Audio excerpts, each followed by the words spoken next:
Shalom saudara-saudara yang dikasihi oleh Tuhan. Marilah kita menjadi orang yang berbahagia dalam hidup ini.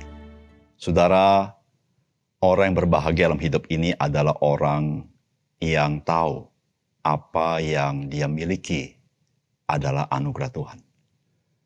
Ketika dia mengenal seluruh yang dia miliki adalah anugerah Tuhan, maka dia selalu bersyukur dalam hidup ini.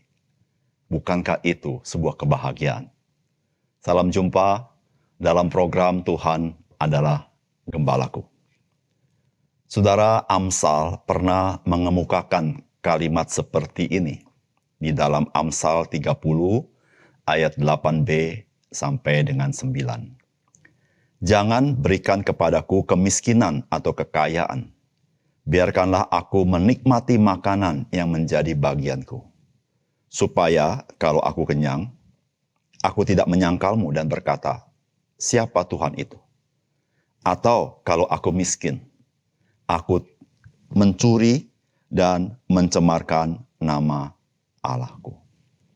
Saudara, apa yang disampaikan oleh Amsal ini merupakan sebuah realitas kehidupan manusia, bukan? Saudara, bukan saja kemiskinan yang dapat seseorang membuat cemar nama Tuhan, tetapi juga kelimpahan atau kekayaan itu dapat membuat seorang manusia terjerat dan merasa diri itu aman. Sehingga dia menyangkal Tuhan. Atau dalam arti dia tidak mengakui Tuhan dalam kehidupannya. Saudara, sebagai orang percaya,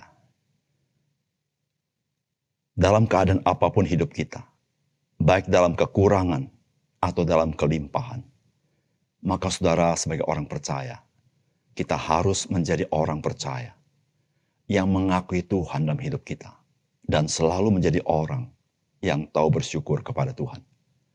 Saudara, mari kita membaca firman Tuhan yang terambil dari Yesaya pasal 28.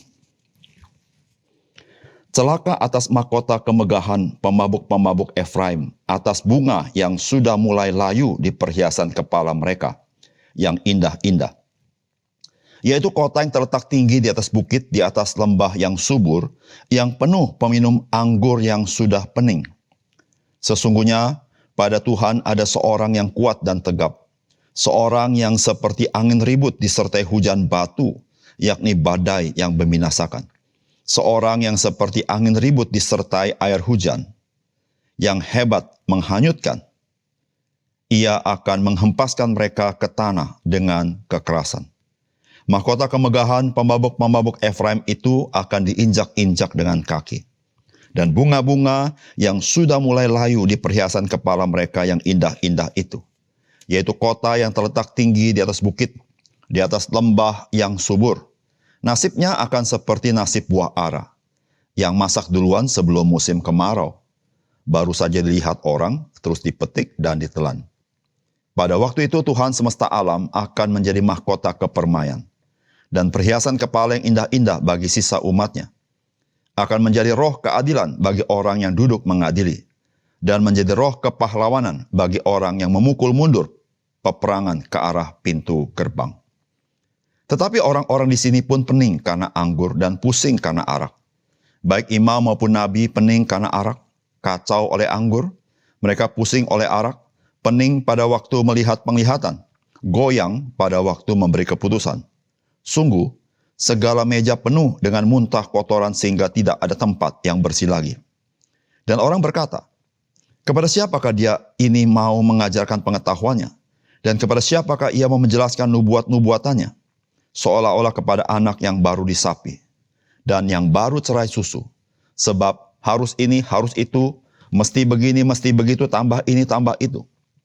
Sungguh, oleh orang-orang yang berlogat ganjil dan oleh orang-orang yang berbahasa asing akan berbicara kepada bangsa ini.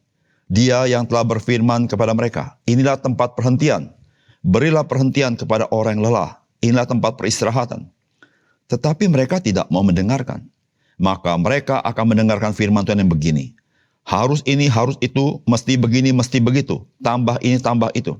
Supaya dalam berjalan mereka jatuh terlentang sehingga luka, tertangkap dan tertawan. Sebab itu dengarkanlah firman Allah. Hai orang-orang pencemooh, hai orang-orang yang memerintah rakyat yang ada di Yerusalem ini. Karena kamu telah berkata, kami telah mengikat perjanjian dengan maut, dan dengan dunia maut kami telah mengadakan persetujuan. Biarkan cemeti berdesik-desik dengan kerasnya, kami tidak akan kena, sebab kami telah membuat bohong sebagai perlindungan kami. Dan dalam dusta kami menyembunyikan diri. Sebab itu beginilah firman Tuhan Allah, sesungguhnya aku meletakkan sebagai dasar di Sion sebuah batu. Batu yang teruji, sebuah batu penjuru yang mahal, suatu dasar yang teguh. Siapa yang percaya tidak akan digelisah. Dan aku akan membuat keadilan menjadi tali pengukur, dan kebenaran menjadi tali sipat. Hujan batu akan menyapu bersih perlindungan bohong, dan air lebat akan menghanyutkan persembunyian. Perjanjianmu dengan maut itu akan ditiadakan, dan persetujuanmu dengan dunia orang mati itu tidak akan tetap berlaku. Apabila cemeti berdesik-desik dengan kerasnya, kamu akan hancur diinjak-injak. Seberapa kali ia datang, ia akan menyeret kamu, sebab pagi demi pagi ia akan datang pada waktu siang dan pada waktu malam. Maka adalah semata-mata kengerian untuk mengerti firman yang didengar itu. Sebab tempat tidur akan kurang panjang untuk dipakai membujur kaki, membujur diri. Dan selimut akan kurang lebar untuk dipakai menyelubungi diri. Sebab Tuhan akan bangkit seperti di gunung Perasim. Ia akan mengaup seperti di lembah dekat Gibeon untuk melakukan perbuatannya, ganjil perbuatannya itu, dan untuk mengerjakan pekerjaannya, ajaib pekerjaannya itu. Oleh sebab itu janganlah kamu mencemooh supaya tali belenggumu jangan semakin keras. Sebab ku dengar tentang kebinasaan yang sudah pasti yang datang dari Tuhan Allah semesta alam atas seluruh negeri ini. Pasanglah telinga dan dengarkanlah suaraku, perhatikanlah dan dengarkanlah perkataanku. Setiap harikah orang membajak, mencangkul, dan menyisir tanahnya untuk menabur? Bukankah setelah meratakan tanahnya, ia menyerahkan jintan hitam dan menebarkan jintan putih? Menaruh gandum, jawawut, dan jelai kehitam-hitaman, dan sekoi di pinggirnya. Mengenai adat kebiasaan ia telah diajari, diberi petunjuk oleh Allahnya. Sebab jintan hitam tidak diirik dengan eretan pengirik, dan roda gerobak tidak dipakai untuk menggiling jintan putih. Tetapi jintan hitam diirik dan memukul-mukulnya dengan galah, dan jintan putih dengan tongkat. Apakah orang waktu mengirik memukul gandum sampai hancur? Sungguh tidak, orang tidak terus-menerus memukulnya sampai hancur. Dan sekalipun orang menjalankan di atas gandum itu, jentera gerobak dengan kudanya, namun orang tidak akan menggilingnya sampai hancur. Dan ini pun datangnya dari Tuhan semesta alam. Ia ajaib dalam keputusan dan agung dalam kebijaksanaan. Saudara yang dikasihi oleh Tuhan, pada bagian firman Tuhan yang kita baca hari ini adalah bagaimana Tuhan berbicara kepada bangsa Israel yang disebut di dalam bagian ini sebagai Efraim. Yang pada masa itu, saudara, menjadi sebuah bangsa yang makmur dan subur. Hal inilah yang membuat bangsa ini, saudara, menjadi bangsa yang tidak lagi peduli kepada Tuhan dan firman-Nya yang datang kepada mereka. Karena mereka merasa bangsa mereka sedang nyaman dan aman, bahkan mereka menikmati kelimpahan berkat Tuhan dengan cara-cara yang tidak terpuji, yaitu dengan cara-cara duniawi. Mereka bermabuk-mabukan, termasuk juga orang-orang yang dianggap sebagai orang-orang rohani. Mereka hidup secara duniawi dengan segala berkat yang Tuhan berikan kepada mereka. Saudara, bukan saja kemakmuran yang menjadi andalan mereka. Mereka pun mengandalkan keamanan negeri Israel itu dengan bersandar kepada bangsa lain. Yaitu bangsa Asyur tentunya, saudara. Dan Tuhan memperingatkan mereka bahwa justru persandaran mereka pada bangsa Asyur dan Asyur masuk menyerbu tanah Israel. Saudara, apakah pesan firman Tuhan bagi kita? Saudara, yang pertama, saudara jangan sekali-kali menganggap enteng peringatan firman Tuhan. Oleh karena kita masih memiliki banyak hal yang dapat diandalkan dan banyak hal yang dapat dinikmati. Saudara, ini peringatan yang Tuhan berikan kepada kita. Saudara, di dalam bagian firman Tuhan dikatakan, oleh sebab itu janganlah kamu mencemooh, supaya tali belenggumu jangan semakin keras. Sebab ku dengar tentang kebinasaan yang sudah pasti yang datang dari Tuhan Allah semesta alam atas seluruh negeri itu. Saudara, bangsa Israel adalah orang-orang yang disebut sebagai umat Allah. Mereka adalah orang yang dipilih Tuhan. Kita masih mengingat Allah memilih Abraham, Allah memilih Ishak, dan memilih Yakub. Dan Yakub itu diganti nama menjadi Israel. Dan Israel mempunyai 12 suku.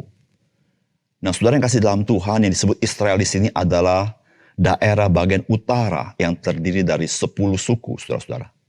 Nah, saudara yang kasih dalam Tuhan, bangsa ini, saudara-saudara, adalah bangsa yang sebenarnya punya pengalaman yang panjang bersama dengan Tuhan. Tetapi, saudara yang kasih dalam Tuhan, bangsa ini juga menjadi bangsa yang selalu mengulangi kesalahan demi kesalahan mereka. Yaitu mereka berjalan sesuai dengan irama mereka sendiri. Bahkan, saudara, dalam bagian ini Alkitab mengatakan mereka bahkan mencemooh firman Allah. Mereka tidak peduli firman Allah, menganggap remeh peringatan Tuhan. Mengapa? Karena mereka masih aman. Karena mereka masih jaya. Karena mereka masih makmur, tanahnya subur, anggurnya banyak. Bahkan saudara-saudara, begitu melimpah sampai orang minum-minum sampai mabuk, saudara. Dan saudara, berkat yang Tuhan berikan bukan menjadi berkat bagi mereka, tapi justru mereka lakukan secara duniawi. Saudara, Tuhan memberitahukan kepada mereka, jangankah lagi kamu mencemooh, supaya tali belenggungmu jangan semakin keras. Saudara yang kasih dalam Tuhan, dalam hidup kita sebagai orang percaya, saudara, mari kita belajar dari sejarah. Jangan sekali-sekali kita mencemooh peringatan Tuhan. Karena sekarang ini saya masih aman. Karena sekarang ini saya masih penuh dengan kelimpahan. Karena sekarang ini saya masih sehat. Karena sekarang ini saya masih kuat. Karena sekarang ini saya masih dibutuhkan oleh orang lain. Karena sekarang ini saya masih punya perusahaan.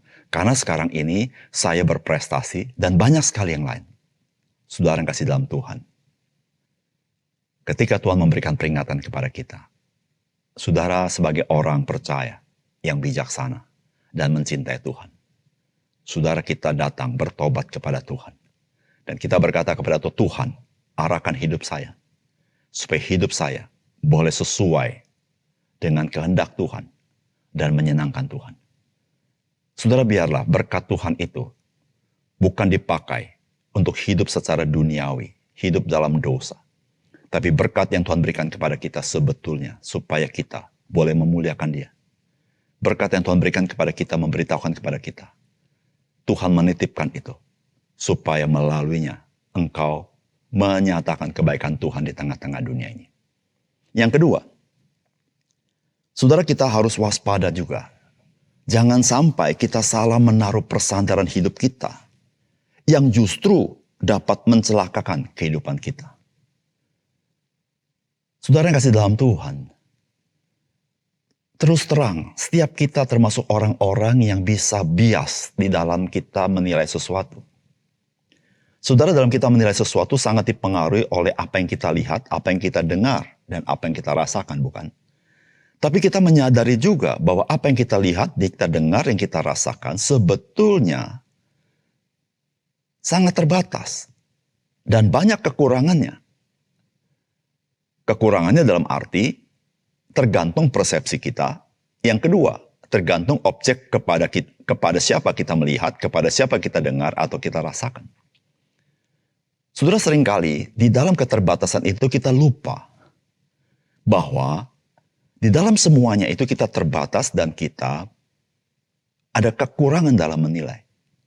Tapi saudara, celakanya adalah kita lebih cepat memutuskan untuk bersandar kepada sesuatu yang kita lihat, yang kita dengar, yang kita rasakan.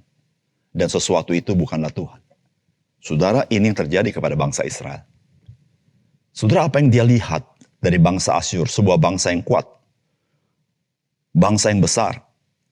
Maka saudara, mereka berpikir, kalau mereka bersandar kepada Asyur, maka negara Israel akan aman. Karena siapakah pada waktu itu bangsa-bangsa yang sanggup melawan Asyur? Hampir tidak ada, saudara. Tetapi saudara yang kasih dalam Tuhan, Tuhan memberitahukan kepada bangsa Israel, justru Persandaranmu itulah yang mencelakakan engkau. Kepada siapa engkau bersandar, dialah yang akan menjajah engkau. Akan menyerbu engkau sampai hancur-hancuran. Yaitu bangsa Asyur. Saudara yang kasih dalam Tuhan. Apa yang engkau sandari dalam hidup ini? Saudara sebagai orang percaya, engkau harus bersandar kepada Tuhan. Sebetulnya setiap manusia harus bersandar kepada Tuhan. Saudara, ada orang bersandar kepada kekayaan. Saudara sepintas tidak ada masalah. Oh, bagus juga engkau bersandar kepada kekayaan. Tapi saudara, kekayaan yang engkau sandar itu mencelakakan hidupmu. Orang bersandar kepada jabatannya. Saudara, pada awalnya seperti tidak ada masalah. Tetapi saudara-saudara, hari ini Tuhan berkata, jika engkau salah menaruh persandaranmu itu yang akan mencelakakan engkau. Pada satu kali nanti. Saudara, persandaran yang sungguh, yang tidak pernah mencelakakan kita. Ketika kita bersandar kepada Tuhan. Saudara yang kasih dalam Tuhan. Mari saudara, kita menjadi orang-orang yang cerdik. Seperti ular. Tetapi tulus seperti merpati. Kita jangan menaruh persandaran hidup kita, menaruh hidup kita kepada sesuatu yang fana. Kepada sesuatu yang terbatas kekuasaannya. Kepada sesuatu yang tidak punya kedaulatan. Kepada sesuatu yang tidak bisa memberikan jaminan yang mutlak. Saudara, apakah di dunia ini yang bisa memberikan jaminan mutlak dalam hidupku dan hidupmu? Tidak ada. Mari kita taruh persandaran kita di tempat yang tinggi, yaitu kepada Tuhan. Saudara, Alkitab berkata, ketika kita menaruh perlindungan kita di dalam Tuhan, maka hidup kita menjadi tenang. Mari kita berdoa. Bapa surga, terima kasih untuk kebenaran firman-Mu. Biarlah kami sekali lagi diingatkan, supaya kami menghargai setiap firman yang Tuhan sampaikan kepada kami. Setiap peringatan Tuhan diberikan kepada kami. Dan kami menjadi orang-orang bijaksana, menaruh hidup kami. Bukan kepada perkara-perkara yang fana, tetapi menaruh hidup kami kepada Engkau ya Tuhan yang mempunyai hidup ini. Terima kasih untuk firman Tuhan. Dalam nama Tuhan Yesus kami berdoa. Amin.